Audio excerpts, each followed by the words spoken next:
Vigorously, कारण मुलं जेव्हा आपण फेशियल घेत असेल तेव्हा म्हणत असेल और ताकद लगाव, अजून थोडीशी ताकद लावा.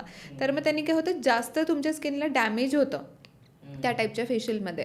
म्हणूनच तुम्हाला मग ॲक्ने येतात. मग तुम्हाला वाटतं की अरे मला ना अशी रॅश आल्यासारखी वाटते, आग होती आहे फेशियलनंतर. बिकॉज इतकं ते घासलेले असते तुमची स्किन त्या फेशियलमध्ये. तर त्याच्यामुळे मी नेहमी रेकमेंड करते की तुम्ही कोणतं पण फेशियल डिरेक्टली बार्बरनी तुम्हाला सांगण्यापेक्षा तुम्ही त्यांना प्रश्न विचारले पाहिजेत नेहमी, की बाबा मला तुम्ही जर हे फेशियल करताय तर माझं लग्न आहे किंवा एखादे इव्हेंट आहे, तर मग मी कोणतं प्रकारचं फेशियल करू, तुमच्या फेशियलमध्ये काय असं स्पेसिफिक आहे, कोणते प्रोडक्ट्स तुम्ही यूज करणार आहात, मला त्याचा काही साईड इफेक्ट होणार आहे का. कारण ना ते तुम्हाला तुमची हिस्ट्री विचारतात ना तुम्ही त्यांना प्रोडक्ट्सची हिस्ट्री विचारता.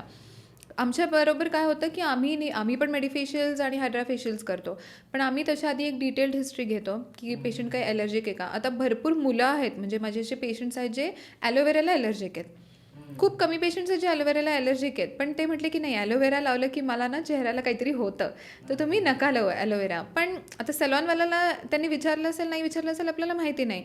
तुम्ही ॲलोवेरा बेस्ड प्रोडक्ट्स वापरले तर त्यांना जास्त थोडंसं इश्यू होतो. सो नेहमी फेशियल्समध्ये मी रेकमेंड करेन की तुम्ही जे डर्मॅट्स असतील, कॉस्मॅटॉलॉजिस्ट असतील, डॉक्टर्स असतील, ज्यांना माहिती आहे तुमच्या स्किन टाईपला कसं ओळखायचं आहे, तुमच्या स्किनच्या गरजेनुसार आम्ही तुम्हाला ट्रीटमेंट सांगतो.